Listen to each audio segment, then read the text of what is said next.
जिल्ह्यामध्ये बीड जिल्ह्याची ओळख जी आहे ती गेली कित्येक वर्षे पुरोगामी विचारचा जिल्हा अशी जिल्ह्याची ओळख आहे। पण ती जिल्ह्याची ओळख पासून आता जिल्ह्याची ओळख नवीन निर्माण करायचं काम बीड जिल्ह्यात झालंय। गुंडांचं राज्य, खंडणी गोळा करणे, राख माफिया, वाळू माफिया, गुटखा माफिया असे बरेच विषय होऊन ही जी बीड जिल्ह्याची ओळख केली। त्याच्यातूनच आता जो प्रकार झालेला आहे बीड जिल्ह्यामध्ये, या प्रकार जर होऊ नये याची जर काळजी प्रशासनाने घेतली असती तर हे झालं नसतं। कारण गेल्या 5 वर्षात जे जे धंदे घडले तेवढे अवैध धंदे भरपूर घडण्यासाठी खातपाणी राजकीय मंडळीकडून मिळालं असं म्हणायला हरकत नाहीये। जर विचार केला आपण तर मागच्या मे महिन्यामध्येच एक गुन्हा दाखल झाला होता। त्या गुन्ह्याला जर गुन्हा दाखल झाला, शिंदे नावाचा एक अधिकारी होता अवाडा कंपनीचा, त्याच्या संदर्भात जर त्या गुन्ह्याच्या वेळेस जर पोलीस प्रशासनाने चांगलं काम केलं असतं तर ही वेळच आली। 28 मे 2024ला गुन्हा झाला होता आणि त्या शिंदे नावाचा जो अधिकारी होता अवाडा कंपनीचा, याला सुद्धा अहिल्यानगरच्या पोलीस यंत्रणेनं सोडलं, पण बीडच्या पोलीस यंत्रणेने त्याच्याकडे दुर्लक्ष केलं गेलं किंवा त्यांच्या तावडीतून सोडलं गेलं नाही गुंडांच्या।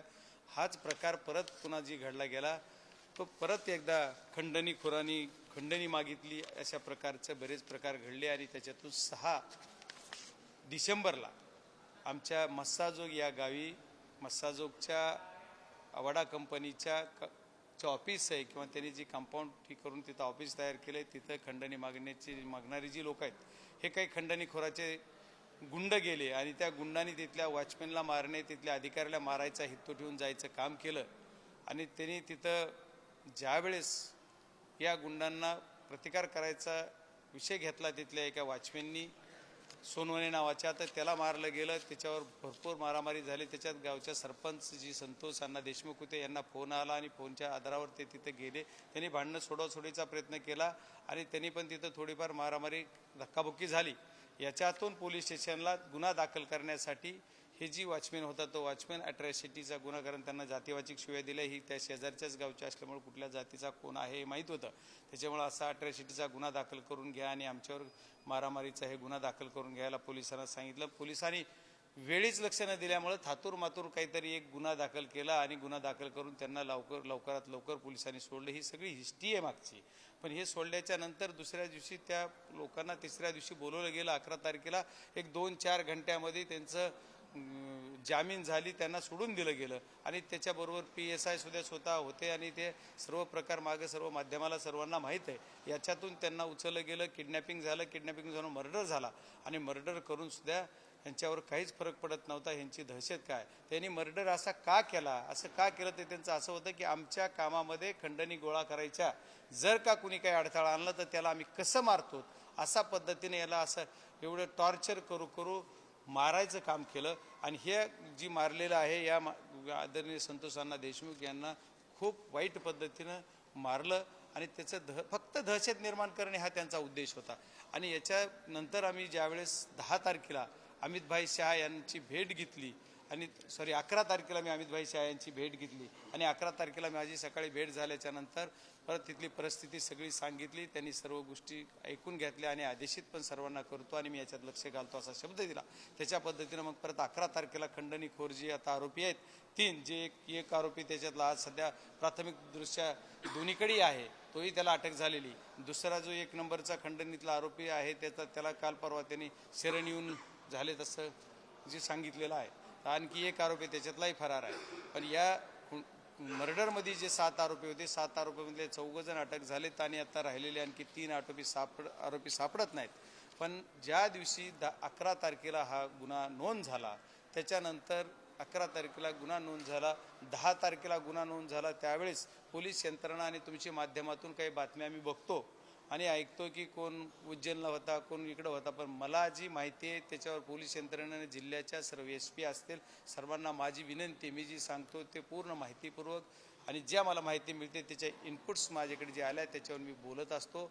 तर ज्या दिवशी 11 तारखेला हा गुन्हा मर्डरचा नोंद झाला त्या दिवशी हा आरोपी जो काल शरण आला आहे तो उज्जैनहून परळीकडे जात होता। म्हणजे 12 तारखेला तो परळीत होता आणि माझी 11 तारखेला ज्या दिवशी खंडणीचा गुन्हा 11 तारखेला झाला आणि मर्डरचा 9 तारखेला झाला।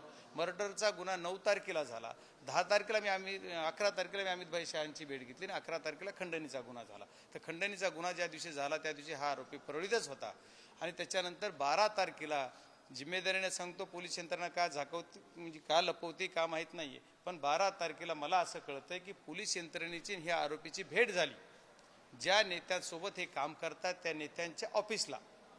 तरी पण पोलीस यंत्रणेनं त्यांना का अटक केली नाही आणि ते ऑफिसमध्येच पोलीस बसले नाही, बाहेरची बाहेर सेल्फ मारून. हा आरोपी कुठे गेला तर एका नेत्याच्या फार्म हाऊसवर गेला असं कळालेली माहिती आहे. खरी खोटी पोलीसला माहीत असू शकते. मग त्या फार्म हाऊसला गेल्यावर नेत्यांची पण भेट झाली असेल, मग सगळ्यांची भेट झाली. त्याच्यानंतर 15 तारखेला शपथविधी मंत्रिमंडळाचा झाला, त्या दिवशी हा आरोपी नागपूरमध्ये होताही बऱ्याच जणांनी सांगितलं, आपण पण सांगितलं, कोणी सभागृहात सांगितलं. मग त्याला 15 तारखेला पण अटक केली नाही. आणि त्याच्यानंतर तो मध्य प्रदेशल्या पाचमंडी या इथल्या जंगलामध्ये जे पाच देवस्थान पण आहे तिथं गेला असावा असा अंदाज आहे. आणि काही माध्यमांनी तुमच्या सांगितलंय पण, आणि खात्रीशीर मी सांगतोय, मला याला काही पुरावे पाहिजे असतील तर ती थोडेफार मागं पुढं होईल, पण त्याचे पुरावे सुद्धा सापडतील. पचमंडीहून तो आरोपी पुण्यात आला, पुण्याहून तो आरोपी गोव्याला गेला, गोव्याहून कर्नाटक पुण्यात येतो. मग ज्यावेळेस पचमंडीहून पुण्यात गेला त्यावेळेस कुठं राहिला, मग ह्या पोलिसाला कळालं नाही का? त्याच्यानंतर तो गोव्याला गेला तरी कुणाला कळालं नाही का? गोव्यातून कर्नाटकातून पुण्यात आला तरी कुणाला कळलं नाही का? आणि ही पोलीस यंत्रणा काय करत होती? याच्यापेक्षा वाईट या गोष्टीचं वाटतंय की त्यांनी ज्या 12 वाजता डिक्लेअर केलं की मी आता काय करणार, शरण येणार आहे आणि स्वतःहून हजर होणार आहे. ठीक आहे, मान्य, शरण होणार. मी आता दिल्लीत आहे, मी जर आता इथं डिक्लेअर केलं की मी आता पोलिसांच्या ताब्यात जाणार आहे, तर मी इथं माझ्याजवळ 500 माणसं जमले कसे, 100 माणसं जमले कसे? म्हणजे याचा अर्थ या 100 माणसांना सुद्धा माहीत होतं की ते कुठं आहे आणि कुठं फिरतोय. मग तो 22 दिवस का हजर झाला नाही, ही संशयाचा मार्ग याच्यातून निघला पाहिजे. याच्यात आम्हाला संशय येतो की हा आरोपी कुणाकुणाच्या संपर्कात होता, हे पण पोलीस यंत्रणेने काढलं पाहिजे.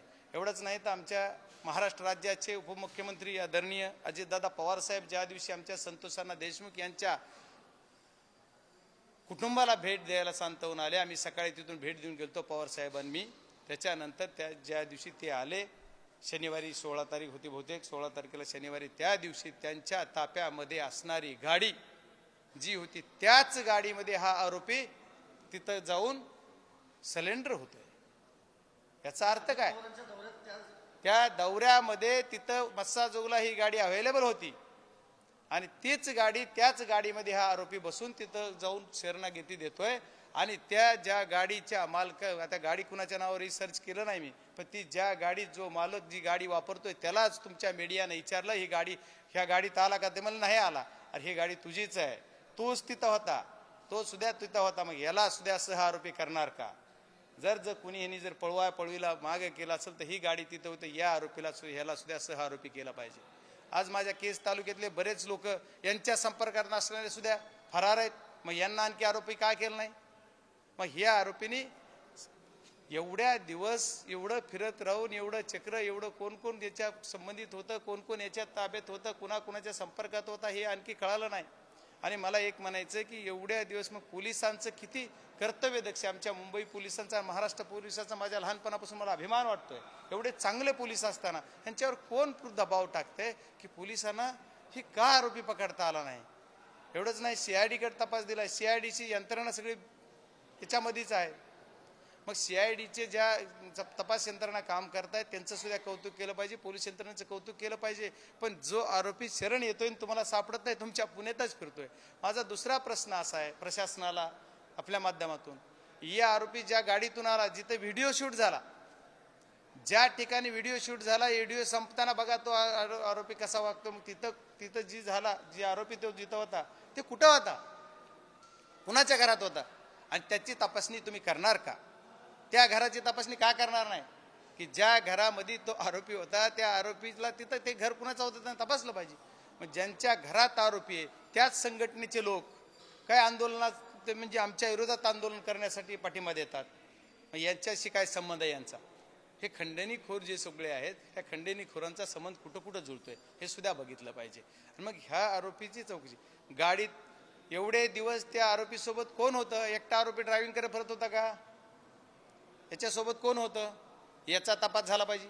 पहिल्या दिवसापासून आरोपीवर गुन्हा 11 तारखेला झाला तेव्हापासून त्यांनी शरण येईपर्यंत त्याच्यासोबत कोण कोण आलं, कोण कोण होतं, पोलीस त्यांचा गार्ड कधी सोडलं, त्यानं कधी सोडलं, कुठं सोडलं, आणि शेवट शरण येईपर्यंत सोबत कोण होते, एवढे लोक कसे आले, मग यांना कोणी सांगितलं?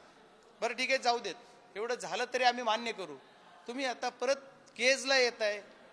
केजचं कोर्ट संध्याकाळी चालू केलंय, तुम्ही सगळे यंत्रणेनं सांगून हे करून मला कोर्ट तुम्हाला प्रेझेंट करायचे कोर्टामध्ये.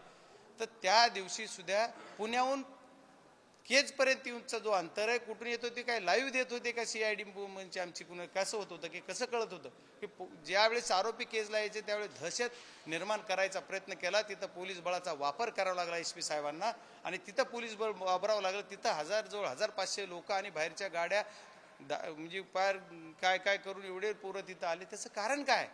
आता आरोपी म्हणून आले, कोर्टात देतील. तुम्ही एवढ्या मोठेपणानं जर शरण आलाय तर ठीक आहे ना, तुम्ही कायद्याचं पूर्ण पालन करायचं म्हणताय, तर मग असं का? जे तपास सुरू होता, जेव्हा आरोपीवरती गुन्हा दाखल झाला, त्या आरोपीला मदत करणारे लोकांवरती देखील कारवाई व्हावी का? झालीच पाहिजे. ज्या आरोपीवर गुन्हा झाला, मी आरोपी म्हणून जर माझ्यावर गुन्हा झाला तर मला जर कुणी मदत करायचं असेल तर त्याला सुद्धा मोकोका लावणार म्हणलेत ना मुख्यमंत्री साहेब. मुख्यमंत्री साहेब जर मोकोका लावता म्हणते तर मग यांना सगळे आले ना त्याच्यात, ही गँगवरच असणार ना सगळे, तर त्यांना सुद्धा झालंच पाहिजे.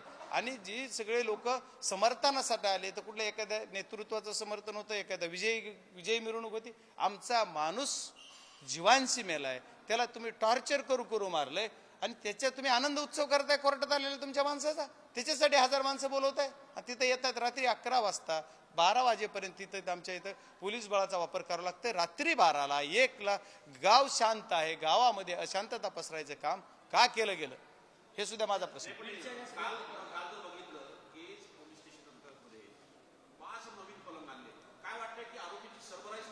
नाही, आता 5 नवीन पलंग आले हे मला माहित नाही. काय मीडियाला पण प्रिंट मीडियाला बघितलंय, पण ते मला वाटतं ते आरोपी आता खेज पोलीस स्टेशनला नाही येत असं कळतंय मला, की ते बीड पोलीस स्टेशनला नेलेत.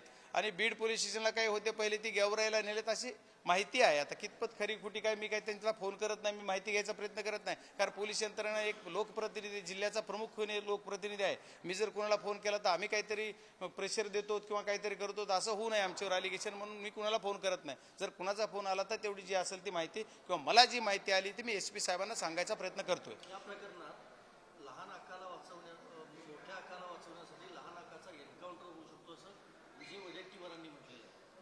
त्यांची माहिती जी असेल ती त्यांना माहिती असेल. मला तसं त्याच्या बाबतीत मी काय बोलावं असं आदरणीय वडेट्टीवार साहेब बोलले त्याच्यावर मी काय बोलणार नाही.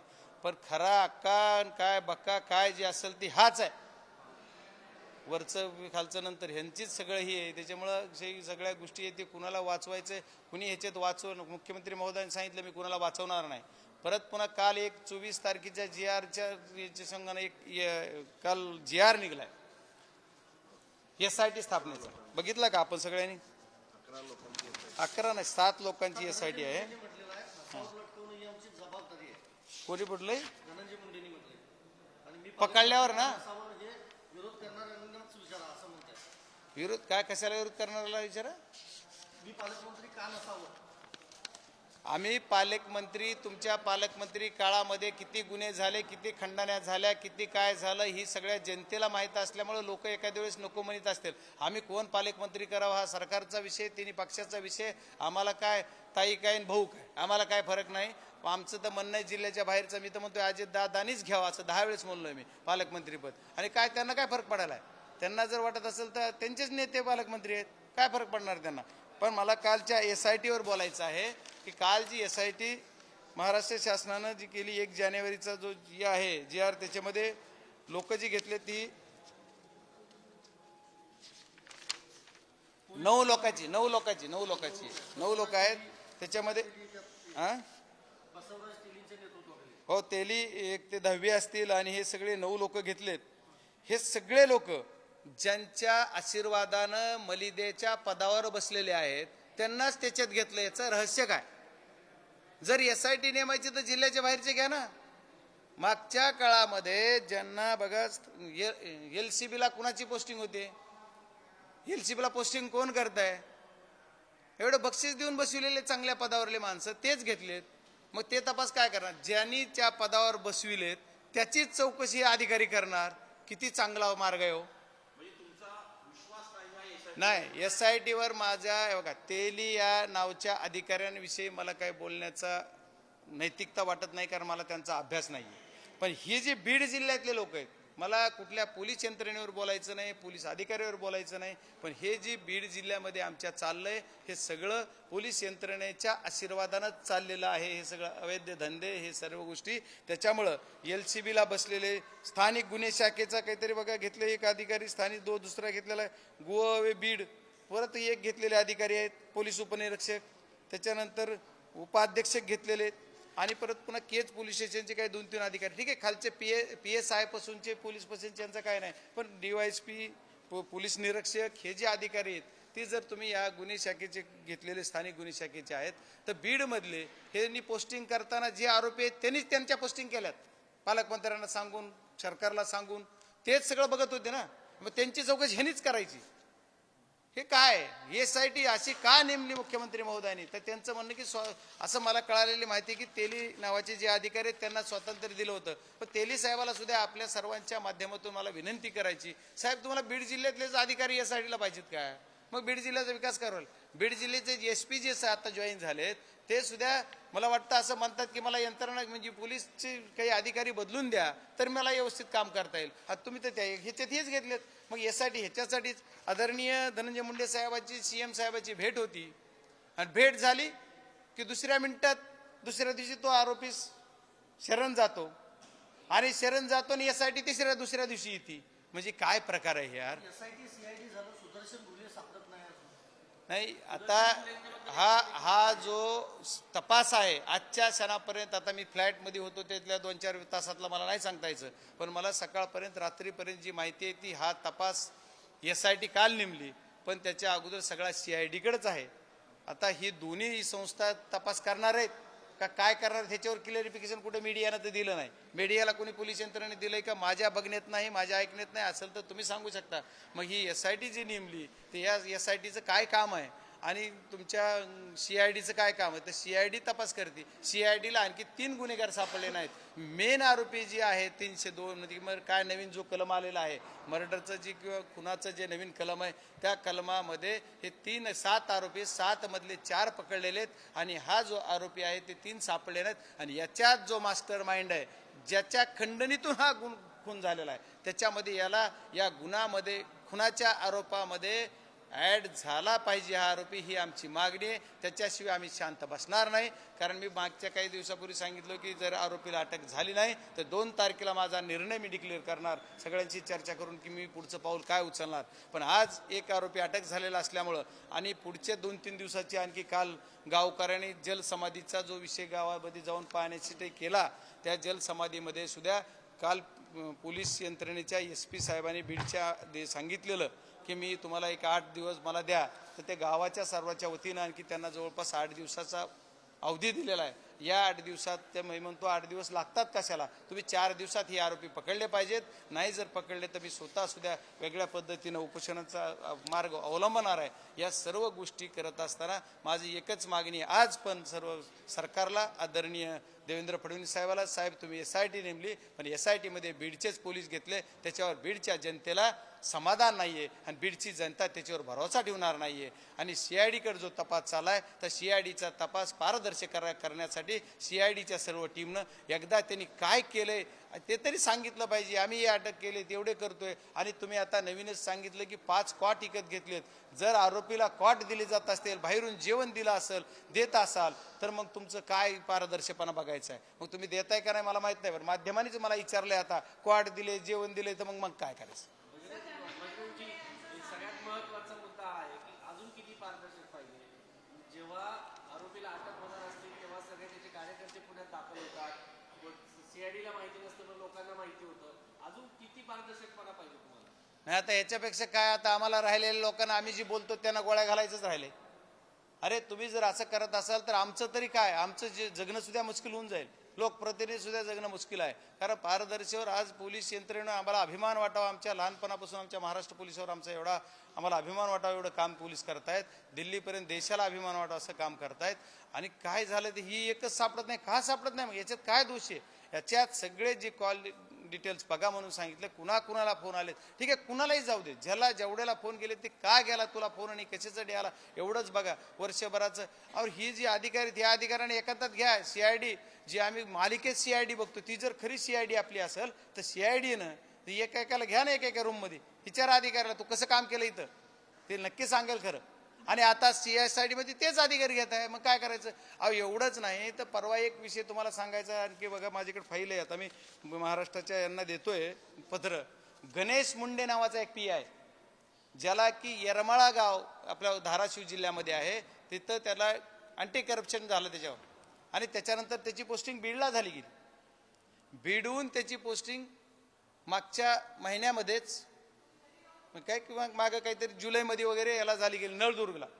6च महिने तो उचलला आणि परत गेवरायला आला 3 डिसेंबरला. 3 डिसेंबर असं काय? तिथं बरं येऊ तर द्या, पण तिथं जागाच नाही, एकही रिक्त जागा नाही. अतिरिक्त माणूस तिथं बसवलाय. म्हणजे कुणाच्या आशीर्वादाने बसवला? आणि या गणेश मुंडेवर यांचं प्रेम का? हा गणेश मुंडे तर हे आरोपीला पळवायला नव्हता. हा सुद्धा तपास झाला पाहिजे. गणेश मुंडे सुद्धा या आरोपीला तपासायला पळवायला असू शकतो असा माझा अंदाज आहे. आणि मी पहिल्या वारंवार बोलतोय, लोकसभेची निवडणूक झाली तेव्हापासून बोलतोय, धैपळे नावाच्या PI समंदर काहीच करत नाही प्रशासन. आता SP साहेबाला मी सांगितलंय. SP साहेब म्हणले मी लवकरात लवकर त्याच्यावर निर्णय घेणार आहे. जी कोणाचे अधिकारी असतील त्यांची मला थोडं शेट्ट होऊ द्या, मला बघू द्या. SP साहेबांनी शब्द दिला. SP साहेब नक्की चांगलं काम करतील असं वाटतं. धनंजय मुंडे यांचा दावा आहे की आरोपींवर फासावर चढवणं हाच आमचा प्रयत्न आहे असं ते सांगतात. बरोबरच हेही सांगतात की मी मंत्री म्हणून प्रकरणावर तपासावर दबाव येऊ नये म्हणून CID आणि SIT GIT नेमली. मग हा जो त्यांनी नेमली नाही, मुख्यमंत्री महोदयाने नेमलेली आहे. मग हा आरोपी जो आज शरण आलेला आहे, हा आरोपी तुम्हाला गुन्हा दाखल झाल्याच्या नंतर भेटला का? नाही भेटला का? मग त्याचं काय झालं? मग आता तुम्ही सांगताय की आम्ही लवकर करणार. मग तुम्ही करा ना. आम्ही कुठं म्हणतो की तुम्ही मंत्री म्हणून चांगलं काम करा, तुम्ही चांगलं करा. आम्ही आपल्या लोकांनी ॲक्सेप्ट केलंच ना तुम्हाला. मागचे 5 वर्ष बीड जिल्ह्यानं कौतुक केलंय, माझे सहित तुमच्या सगळ्यांना उदं केलेलं आहे सगळे, असं कुठं नाही म्हणतो आम्ही. पण तुम्ही त्या पद्धतीनं जर काम केलं असतं तर बीड जिल्ह्यातल्या दहशत आहे, आज घाबरतेत प्रत्येक जण. तुम्ही सांगा, आज दमानिया ताईंनी पण त्या दिवशी सांगितलं की मला एवढे मेसेजेस येतात, एवढे लोक बोलतात, पण माझं नाव पुढे येऊ देऊ नका म्हणतात. म्हणजे याचा अर्थ काय? कुणालाही तुम्ही अजितदादाला सुद्धा 100 निवेदन गेले असतील, 100 मेसेज गेले असतील, मुख्यमंत्र्याला 1000 गेले असतील. यांच्याच पक्षातले आमदार बोलतात, लोकप्रतिनिधी बोलतात, भारतीय जनता पार्टीचे आमदार बोलतात. परत आमच्या पक्षाचा आमदार तर आम्ही विरोधात आहेत, आमचं ठीक आहे आम्ही बोलतोच. पण एवढे सगळे जर तुमच्या विरोधात बोलते तर मग तुम्ही किती पारदर्शक? हे काय म्हणतात? आमची मागणी नाही एकट्याची, ही मागणी सर्वांची सार्वजनिक मागणी झाली की हे सर्वजण म्हणतात की यांना जर मंत्रिमंडळात हे राहिले, उद्या हे पालकमंत्री राहिले तर तपास योग्य होणार नाही असं प्रकाशदादा सोळुंखे म्हणले. त्यांचेच आमदार आहेत. बरं त्याच्यानंतर ही दोन्ही भाजपचे आमदार म्हणले, सुरेश दसांना दररोज बोलतायत. आम्ही विरोधी पक्षाचे म्हणून आम्ही बोलतोय असं नाही तर सत्तेतले आदरणीय फडणवीस साहेबांच्या अति जवळचे आहेत. फक्त भेटाय कोण गेलं नाही तिथं त्या सांत्वनपूर. तुम्ही पालकमंत्री मंत्री आहात, मंत्री म्हणून तुम्ही भेटायच गेलं नाही तिथं. सांत्वन तर करा. फक्त आमचा माणूस आहे याच्यासाठी तुम्ही सांत्वन करत नाहीत का? तुम्ही सांत्वनला का गेला नाही? गरीबाचा तुम्ही जर एखादा वारसपुत्र असा, मग तुम्ही मंत्री झाल्यावर तुम्ही करायचं ना. मंत्री झाल्यावर तुम्ही परळीला येता, बीडला येता, सांत्वन पण भेटीला जात नाहीत. आता तुम्ही 1 महिना उलटून गेला आणि तुम्ही म्हणतात असं करायचं. ही मला वाटतंय की ह्या दृष्टिकोनात मला त्यांना प्रतिप्रश्न करायचा नाही, त्यांना काही बोलायचं नाही. माझं म्हणणं आहे की त्यांनी या प्रकरणामध्ये जास्त काही न करता त्यांनी जे करायचे ते अधिकाऱ्याला खुलाम करू द्यावा, एवढीच माझी त्यांच्याकडून अपेक्षा आहे माफक बीड जिल्ह्याच्या वतीनं. सुदर्शन गुले हा याच्यामध्ये एक मुख्य आरोपी आहे. याच्या अगोदर देखील त्याच्यावरती गुन्हे दाखल झाले होते. तो नेपाळला गेला होता, तिकडनं त्याला अटक झाली आणि आता पुन्हा एकदा तो नेपाळकडे गेल्याचं कळतंय, त्याला अटक झालेली नाहीये. तर अगोदरच याच्यावरती जर नियंत्रण ठेवलं असतं, पोलिसांनी काम केलं असतं तरी घडलं नसतं. बघा आमच्याकडे असेच आता जो आरोपी शरण आलाय त्याच्यावर सुद्धा 307चा गुन्हा होता. 307चा गुन्हा दाखल झाल्यानंतर पोलिसाबरोबर 6 महिने 4 महिने त्यांनी डील केली आणि 307 कसं गायब झाले पण त्याच्यावरलं कलम तीच कळत नाही. कसं कमी झालं 307च्या गुन्ह्यातून का काय झालंय? मग 307चा गुन्हा यांच्यावर आहेच. मग याच्यावर असे किती एक नाही आरोपी, असे गुंड तयार करायचं काम या गेल्या 5 वर्षात झालंय. आणि बीड जिल्ह्यामध्ये 1000 गुंड तयार केलेत. आणि बीड जिल्हा हा गुंडांचा जिल्हा करायचं काम ह्या सगळ्या फक्त राख माफिया, वाळू माफिया आणि गुटखा माफिया, फक्त पैसा अर्थकारणातून झालंय. आणि हे पैसे कुणाला लागतात? सर्वसाधारण लोकांना. या कुठल्या जातीचा धर्माचा हा विषयच नाही, विषय फक्त ह्या प्रवृत्तीचा आहे. या प्रवृत्तीमध्ये माणसं ओढले गेलेत. आणि मुलं किती 20, 22, 25 वर्षाच्या आतले सगळे हो. सगळ्या मुलांना फार जी मी पिक्चरमध्ये जसं आपण बघतो की गुंडाचं प्रशिक्षण देणे, गुंड तशी दहशत तशाच पद्धत आहे. अशा पद्धतीनं जर झालं तर कसं होणार? याच पद्धतीचा भाग प्रत्येक वेळेस बीड जिल्ह्यामध्ये बोगस वोटिंग होतं, त्याला सपोर्ट अधिकारी करतात. ही जिम्मेदारी मी सांगितलं, वारंवार सांगितलंय. मग तिथले तुम्ही कलेक्टरच्या पासून जी सगळी यंत्रणा आहे, सगळी मॅनेजड यंत्रणा आहे. मग ही यंत्रणा मुख्यमंत्री महोदयांनी कधी बदलणार? 1 महिना झाला, आम्ही पार बीड जिल्हा साफ झाल्यावर, सगळे मेल्यावर कामही पार आमचे. आणखी कुणा दुसरा एखादा कुणी संतोषांना देशमुख व्हायची वाट लवकर बघाल. काल एक बीडमध्ये आणखी एक जणाचं किडनॅपिंग झालं, त्याच्या पायात कुलूप ठोकलं गेलं. ती केस तालुक्यातच माझ्या घडलं गेलं. त्या पोरानं असं बाईटमध्ये बोललेलं मी ऐकलंय. मला पण फोन आला होता की सांगितलं की मला पोलीस स्टेशनमधून गाडी आली. मग पोलीस स्टेशनच्या CCTVत का कळालं नाही? मग त्याच्यावर गुन्हा काय झाला? काल मी परत रात्री नाही, मला काल फोन आला, त्यावेळेस मी तिथल्या PIला सांगितलं की असा असा माणूस किडनॅपिंग झालाय, असं काहीतरी त्यांनी व्हिडिओ पण करून टाकलेला आहे. आणि त्यांनी मला पण माझ्या PAना फोन केला, PA कडून मी फोन मला आला, मी त्यांना फोन लावला. तर काय ते नंबरवर, तर त्याच्यावर मला असं कळालं गेलं की हे म्हणलं की मला सकाळी 5:30 का 5ला उचललं गेलं तिथून. आणि तिथून उचलून मला आणखी 2,07,000 घेतले आणि 3 लाखाची मागणी घेतली. खरं खोटं पोलिसने तपासावं. हे 2 समाजातले 2 व्यक्ती आहेत. मग ते सामाजिक समीकरण याच्यामुळे कसं राहील? मग ही कुठल्या तरी व्यवसायातून झालं म्हणलं जाते, कुठं काय झालं? मग अशा जर घटना